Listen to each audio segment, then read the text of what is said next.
Hello everybody, welcome to another YouTube video. I am Robelle Autonomy, and today we're going to look at some Wuthering Waves stuff. Alright, they got the jib marketing. I am a little bit late. My bad. I apologize. It is my fault. The Zenless Zone Zero update came out, and then it cooked me for an entire day because I'd spent like an entire 10 hours streaming it. And then they did the Wuthering Waves drip marketing right after I closed all of my recording software, and I was too tired to put it all back up. So you get a little bit of a delay. However, I used the right move because they drip marketed another character right after this. So without further ado, let's hop right into it. Alright, so here we have Post-Lament Anthropocene stars intertwined with this hellfire to consume them all. And this is for Galbrena. Alright, Galbrena, the fiend of ever-burning flame, the Discord Slayer. Dang, watch out Discord mods. She has been to hell and back through countless battles, deepest darkness, and much more. She hunts going from one hunting ground to another, and will never stop hunting. Let's take a closer look at her jip marketing art, and my goodness,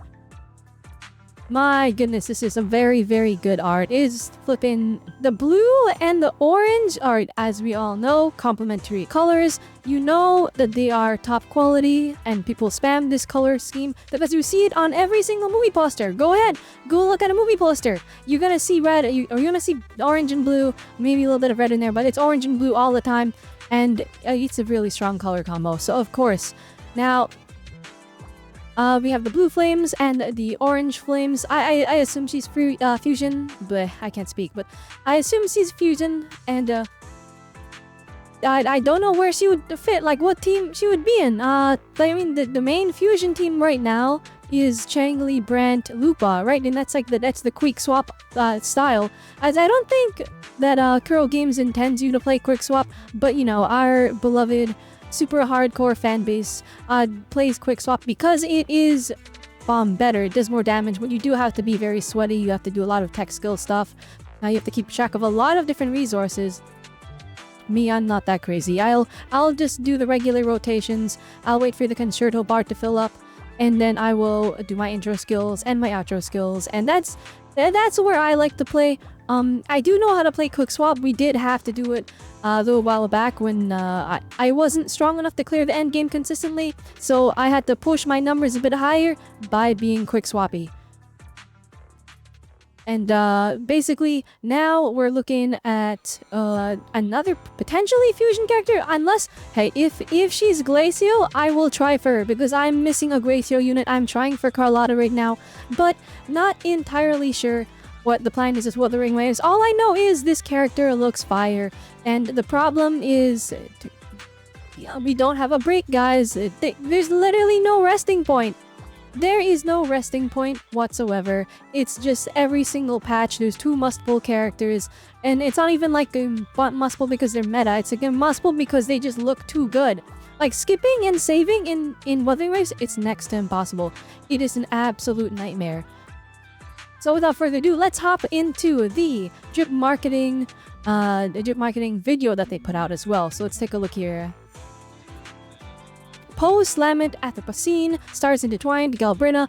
The monsters are walled in by Galbrena's ever-burning hellfire. They have a choice to make: to be purified and become her servants, or to be reduced to ashes. That's actually interesting. So she's like kind of like a tamer character. Let's take a look at this. That wolf thing is really, really cool. It's not a wolf. Is it? It's like a goat thing? I don't know. Dang, she looks pretty sweet. Dang, he's getting cropped out. Flippin', you can barely see him. With this hellfire to consume them all. Okay, well, that's her thing. Oh wait, no, they killed this wolf thing. Alright, she's a hunter. Does anyone know what animal this is? Is it a lion? Is it a goat? Is it what is? It's had a round ear. Maybe it's a lion. I don't know. Maybe it's just a mythical creature of some kind. But I'm really excited to see how she plays. I already have my fusion team, so I don't know if I'm really going for a Galbrena, but who knows? Maybe it's peak. Maybe it's really, really cool. I'm not entirely sure. Now, we've gone over Galbrena, and unfortunately for us, we got another unskippable character, so let's move on to that one. Let's take a look. Here we have Qiuyuan. I don't know how to pronounce his name. I might be cooked, so we'll see. But here you go. Post-alignment, Anthropocene, stars intertwined. One strike that settled it all. Qiuyuan. Or I give up. I don't know how I'm gonna pronounce it. You guys tell me down below. Put it in the comments, please. I beg of you. I don't know how to pronounce his name. A swordsman of cool resilience and absolute integrity, wandering Huanlang alone. He seeks not fame nor high office, but mastery of swordsmanship and a life guided by high morals. Now, it's very rare for us to get a male character in Wuwa. Alright, when we do, they're the most OP thing you've ever seen. So, let's take a look at his art, and all I can say is this guy looks cool. When they first showed him, I was like kind of on the fence. But now that I'm seeing this art goes insane. Like this, like if you look at Galbrena's art, it was all color, it popped, it was all very pretty. Qiuyuan's art, it is super duper like desaturated and muted, but that gives him more aura. Like he looks so cool here. Like this art actually just goes absolutely insane. I hope his 3D model can live up to this. Like normally for Wuthering Waves, the 3D models tend to look better than their 2D illustrations, which it's very odd. I know it doesn't make a lot of sense, but that's just how it is. Whoever's making the 3D models at Kuro Games, they just cook. The characters look gorgeous in game. And I don't know if we can even capture a tenth of this guy's aura in a 3D model, but we can hope, right? Because like that ponytail is detailed, alright? It's got strands of hair going out everywhere. I don't know if they'll be able to do that in a 3D model, but we'll see. It is, you know, they do have to limit the 3D model quality when they do the models because it has to run on a mobile device, so they have to lower the potential detail. Either way, he sounds really, really cool. What's interesting to me, his quote here, one strike to settle it all. Is this going to be a nuke character? Is he gonna hit super hard and just blast everything away? If he is, it's gonna be really hard for me to skip. I mean, a Galbrena, I'm thinking I'm probably gonna skip. I say that, but wait till we see her animations, I'll just die. But, now I see one here. If he's a one-shot, like, playstyle, oh, I don't know. I kind of love nukes. Like, there's so, like, seeing the big number, oh my goodness. Now, as for Galbrena, we hypothesize that she's gonna be fusion, but I see one, I mean, we have flying birds, maybe he's arrow, maybe. I kind of hope he's not, though, just because I feel like we have a Cardathea team already, right? And then there's people with, Qiuyuan, I think that's his name, well, or maybe not. But what's the name of the general guy? I forgot. I already forgot. I'm sorry. He's irrelevant. He got replaced by Augusta. It's too late. It's too late. His time is over. I say that all, but maybe they work together. Now, I did say when I first saw him initially that Qiuyuan looks kind of similar to Jansin. I love monk characters, and Jansin is kind of a character that fell off. She's not that good. I'm hoping she has synergy with Qiuyuan here and that they work together so that she can be brought back into the meta a little bit, because having strong standard characters is a good thing. It means you have access to better team comps, or maybe not better, but it makes you have access to team comps that you wouldn't normally have. Like for example, Encore being good fills out my fusion team, opens up my options, and made it so that I could pull Lupa and still feel good about my investment. It would be nice if my Johnson could make a comeback, but that's just my opinion. Let's take a look at the full screen art for this one as well. Or not the full screen art, the video. Let's take a look. Here we go. Post-alignment, Anthropocene, stars intertwined. Qiuyuan, dabble leaves, dance in the wind, a light rain is starting to fall. Qiuyuan holds his breath, the light bouncing off his sharp blade. He senses the enemy's state of mind in a weak spot, and like a flash, the blade flies out. The enemy is done for.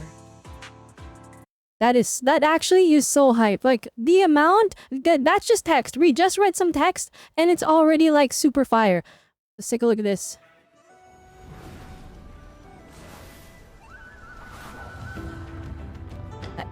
Again, if he's a quick draw, like, nuke character, where you, like, he draws his blade, everything dies, and then he swaps back out, that would be liking. He might be a pull just fine, just based on gameplay. He already looks great, alright? But like, if that's his playstyle, he might be a must pull just on gameplay alone. Dang, he's so cool, guys. Yeah, most definitely. I'm sorry, Wuthering Waves players. You guys are fried! Like, what are you supposed to do? We just had every character since 2.0 started. It's been like you have to pull everyone. You're like, oh yeah, here's Carlotta, and then you're, oh my goodness, that girl is so cute. And then they're like, by the way, here's flippin', you flippin' Phoebe. Oh, that girl is cute too. Oh goodness, Zanny. Oh, you're cooked. Oh no, they're Tortilla, the flippin', like there's no break. There is no such thing as a break in Wuthering Waves, and that's why they're so generous. That is why we're able to get so many pulls a patch. That's why they give us 100 pulls a patch. Because they're just so confident that we're cooked anyways. Because we're 100 pulls, that's one pity. Alright, you get one character. Too bad, there's 2 characters every patch. Good luck surviving, you nerds.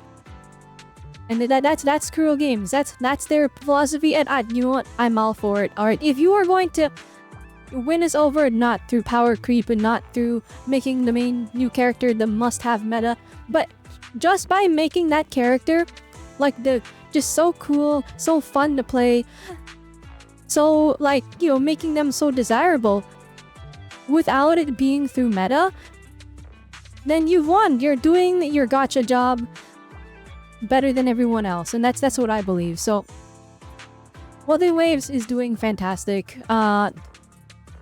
Personally, I really want to skip, because again, we do know some further characters coming up, and I want to pull for Chisa. Why? Because I really like her design. The simple, like, sailor outfit. Very cute. But then she herself looks very intimidating. So I want to pull her, but Qiuyuan's right there and he looks fantastic. But even now, I'm cooked. I wasn't planning on pulling Augusta. Alright, here I am. I pulled Augusta. And then now, right around the corner is a flippin', you know, and I'm like, maybe I pull her too. But I'm also trying for Carlotta because I missed out on Carlotta because I started, well, I didn't start, but I got back into the game right after 2.0, after Carlotta was gone, and then I played her story quest. I'm like, oh my goodness, I love her, she's adorable. And now she's rerunning, and now I have to get her, or well, I still have to. I have no pulls off. I'm trying my hardest. It's like every day I get one pull, and it's like the most copium pull ever. And you know what? That is gacha. That is just how it goes. You get what you get, and that's part of the fun. All right. I think that's basically everything I had to say. For me, Galbrena looks amazing, but her playstyle is gonna... I need to see gameplay to really get me invested. Qiuyuan though, alright, we don't even need the gameplay. He's got so much aura in how they describe him, how they give him quotes, and basically he seems like I want to pull him. So we'll see. I might be cooked, I'm not sure, but we'll wait and see. Anyway, with that one, let me know what you thought in the comments down below, alright? I apologize for being late, but I didn't want to share my opinions because I very much adore Wuthering Waves. They always upload when I'm not ready. Like, I don't know whoever is in charge of their marketing team, their timing is just, it ruins me because it's whenever I'm not ready. Well, anyway, that is my drip marketing reaction. Alright, let me know down below, who are you going to pull for? Or are you gonna skip and say for Chisa? Because that's what I want to do, but then Qiuyuan's right there. Look, he looks so cool. He's so cool. So, I don't know. At this point, we might just have to start spending money on Wuwa. Like, I'm not like a big spender in Wuthering Waves. I am a light spender. I get the monthly pass. I get the battle pass, and then that's basically it. And they've given me almost everything that I've wanted. Like, they've been so good to me that I almost like I probably should be giving them money, but I kind of enjoy this way of playing the game where I'm working with limited resources. I'm just trying my best to make things happen.